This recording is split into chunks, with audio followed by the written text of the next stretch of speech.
Você já parou para pensar que quase tudo que a gente faz no dia a dia, desde assinar um contrato até escolher onde vai morar, tem um peso legal? Pois é. Nessa análise a gente vai mergulhar fundo para entender como a nossa vontade, as nossas escolhas, podem criar regras e moldar o mundo jurídico à nossa volta. E a resposta é um sonoro sim, com certeza podem. Mas como é que isso funciona na prática? Quer dizer, como uma simples decisão pessoal acaba virando algo com consequência perante a lei? É exatamente esse o mistério que a gente vai desvendar agora.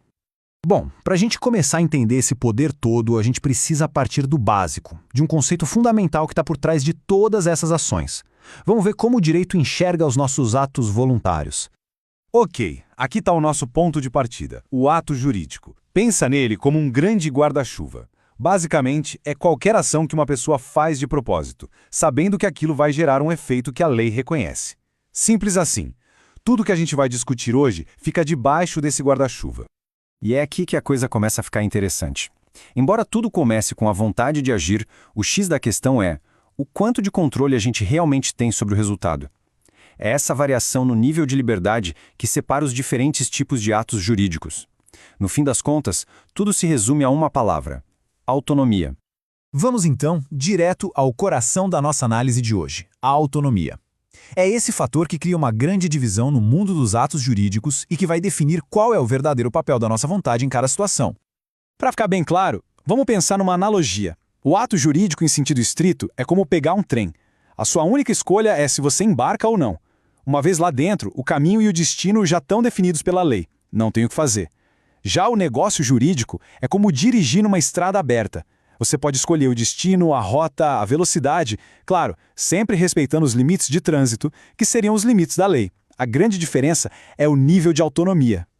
Então, vamos focar primeiro na situação do trem, ou seja, naqueles casos em que a liberdade de escolha sobre as consequências é mínima, porque a lei já decidiu tudo por nós. O ponto crucial aqui é o seguinte: a pessoa decide se vai agir, mas ela não tem poder nenhum sobre o que acontece depois. A lei já tem um roteiro prontinho, com todos os efeitos daquela ação. A sua vontade só dá o pontapé inicial no processo. Os exemplos deixam tudo mais fácil de entender. Pensa só, quando alguém decide adotar uma criança, não dá para inventar as próprias regras de paternidade, elas já estão todas na lei.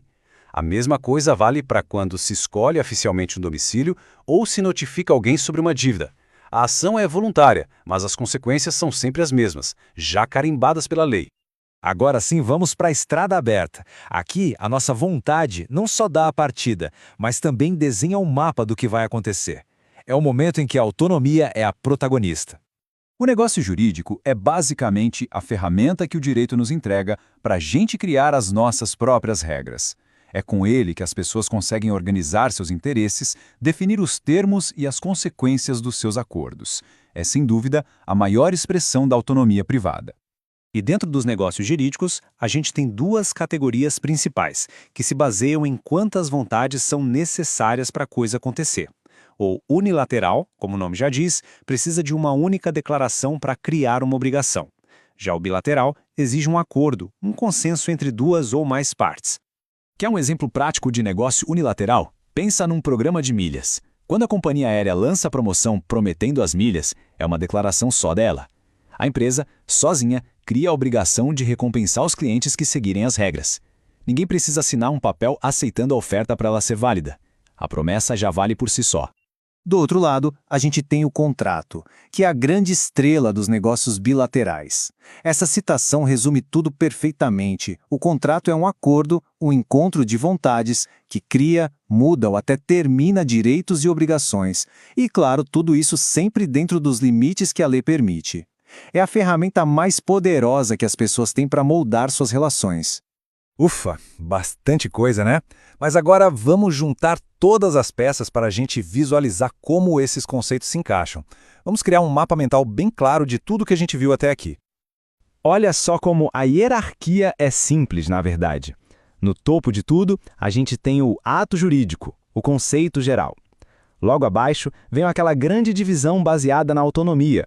De um lado, a lei decide tudo, do outro, a vontade é que manda. E por fim, dentro dos atos da vontade, a gente tem a subdivisão entre os unilaterais, de uma vontade só, e os bilaterais, que são os acordos. Se tem uma ideia principal para guardar dessa conversa toda, é esta aqui. O nível de autonomia que se tem sobre uma ação é o que define se estamos seguindo um caminho que a lei já traçou ou se estamos construindo a nossa própria estrada, com as nossas próprias regras. Isso tudo nos leva a uma última reflexão. Se o negócio jurídico dá tanto poder para a gente criar nossas próprias regras, será que essa liberdade é infinita?